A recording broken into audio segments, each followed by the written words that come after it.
Hello, beautiful ladies. This video is inspired by a cute skit I saw that flipped reality on its head and pathologized the neurotypical weak sense of justice and called the neurodivergent strict sense of justice the sensible and morally correct one.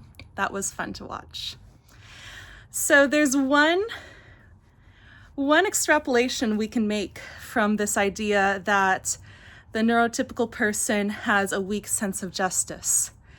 So if there are rules in society that govern us acting correctly, and the typical person has a weak sense of justice, as in it's very flexible and they always think the rules don't apply in this situation or that situation because they think everything can vary instead of things always being exactly the same thing.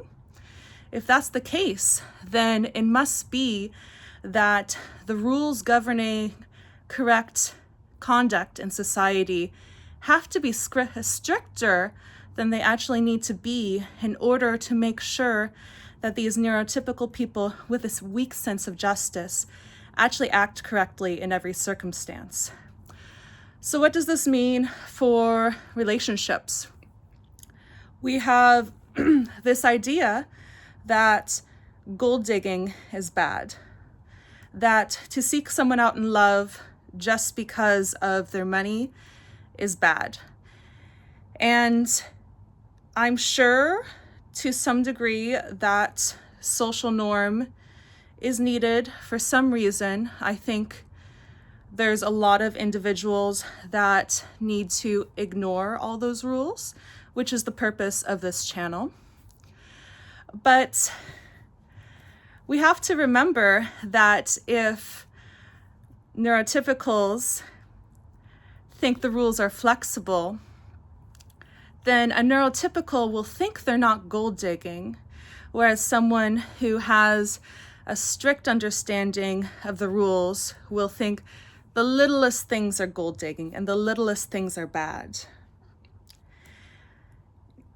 I think there's ways that the typical person doesn't admit that they were gold digging, because the typical person doesn't think day to day about all the little ways in which they're being immoral.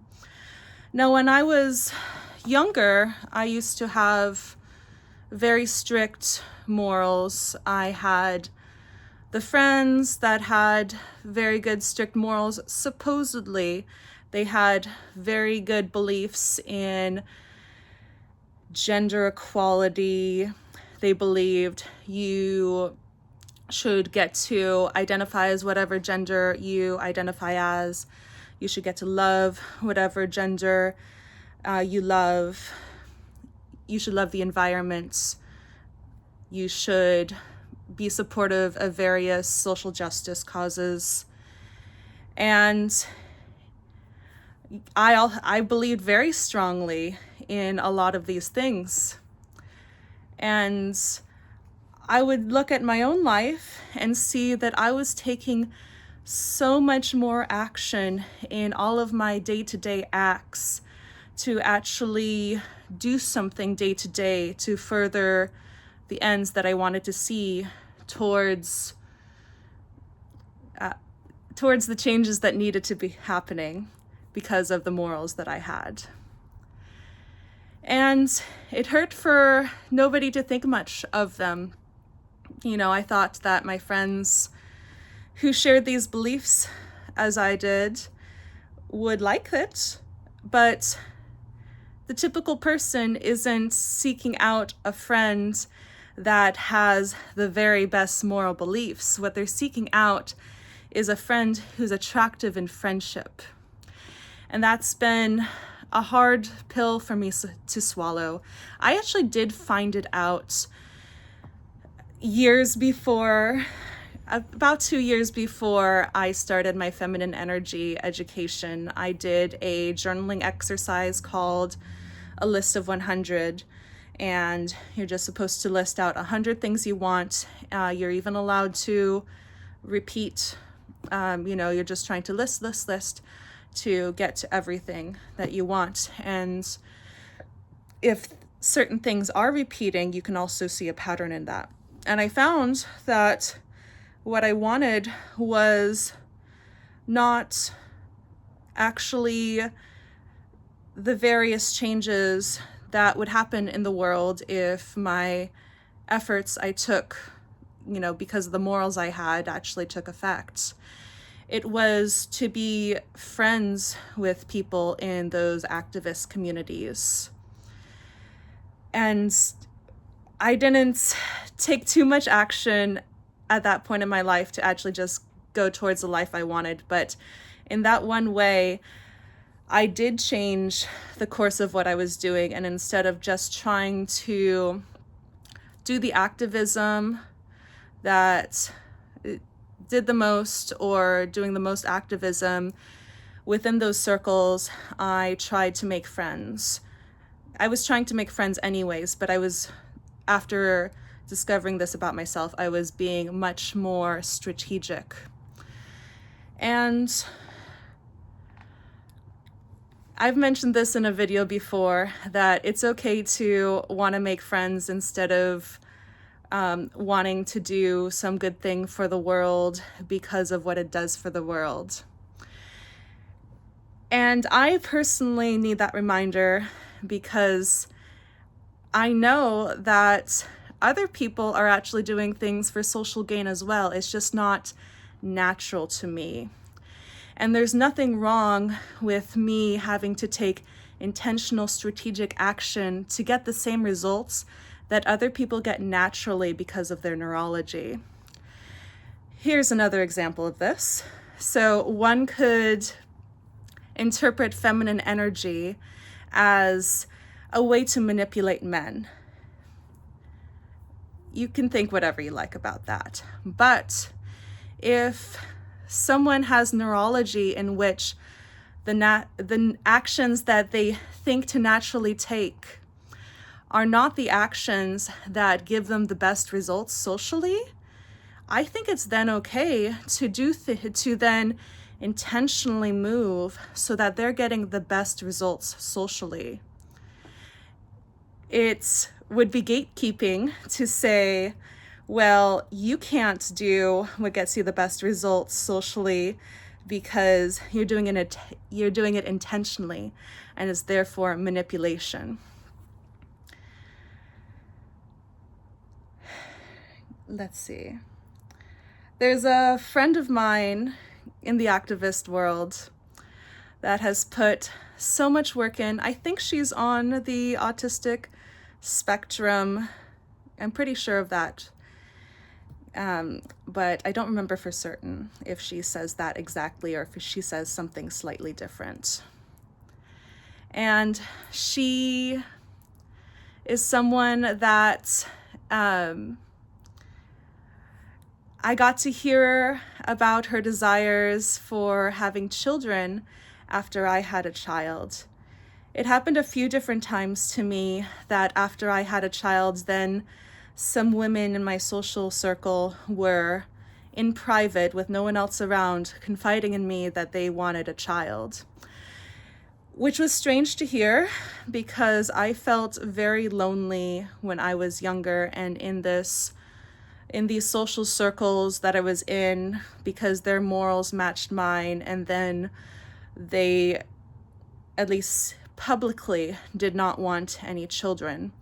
It made me feel alone. It made me feel like I couldn't talk about my desires with people.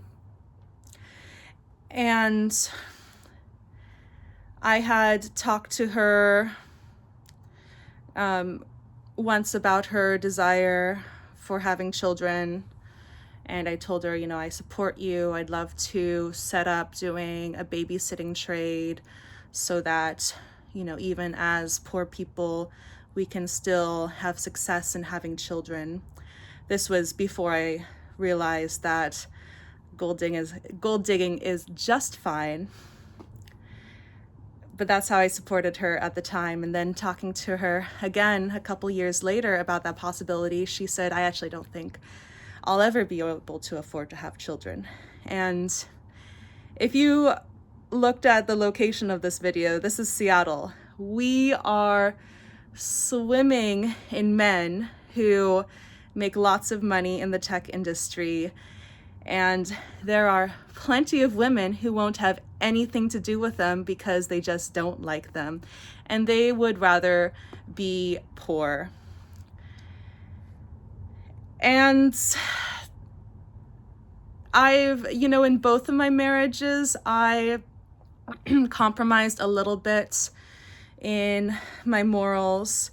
With both my first and second husband, they didn't share as much of my politics as I would like, but I did not compromise very much. And I decided to also get married for the second time, not very far into my feminine energy journey, because I just wanted to move on with having a family. I didn't want to just be the same as my friends where I had some reason where I needed to wait until I was much older and it'd be harder to have children. But so a lot of the progress I've made in my feminine energy has been after choosing my second husband, which is not necessarily the recommendation. I certainly had a long way to go with being more and more comfortable with dating a man who had more and more money. But I know that you can manifest from wherever you're at. I know I'm still going to continue to make progress, having made the choice in marriage that I did. But I just wanted to explain all that because even as someone who feels like they've totally abandoned their morals, I'm following this line of thinking that seems a little too mixed up in traditional gender roles. I'm following teachers that say to date who treats you best instead of who you love the most or who you're most attracted to. And I'm taking it a step further and saying that besides the possibility of just dating a man that makes more money but you're less attracted to, it would also be okay to date a different gender than what you're ordinarily attracted to. Despite taking this all in, I still have not compromised that much on my morals, and I know that as far as I've come, and as far as I've come has had to include me becoming more okay with gold digging. It is still not as far financially as what is the normal level of financial comfort for some neurotypical women who don't see it as gold digging. I got here because of gold digging, and I can be assured that I didn't do something wrong, because other people go much further and they just think it's not gold digging. Here's another fact to leave you with. Sorry, it's a sad note. The same creator that has the really cute skit that I'm gonna link down below has a little video describing that women with autism are essayed. Let me rephrase that. The content creator has a video explaining that 9 out of 10 autistic women have been essayed. So this means that us acting like we normally act without having formal training to make sure we're acting in such a way that gets the men in our lives to treat us the best, we get SA'd a lot. And that's, and there's, you know, so much more in the ways that we need to be treated well besides just not being SA'd. So if that's the case, if the typical autistic woman gets SA'd because of her neurology, if there's this one terrible way, terrible way that men don't treat her well, then I think it is a-okay for autistic women to look into gold digging and figure out how it can benefit them in their own lives.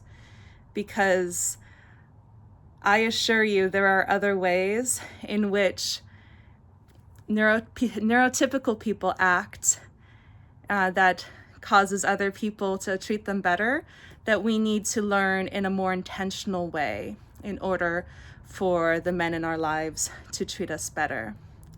I hope all this was really helpful to you. I am so excited to talk to you more about feminine energy and autism, and a lot of the points in this video can also connect to PTSD as well. I hope you have a great day. Bye.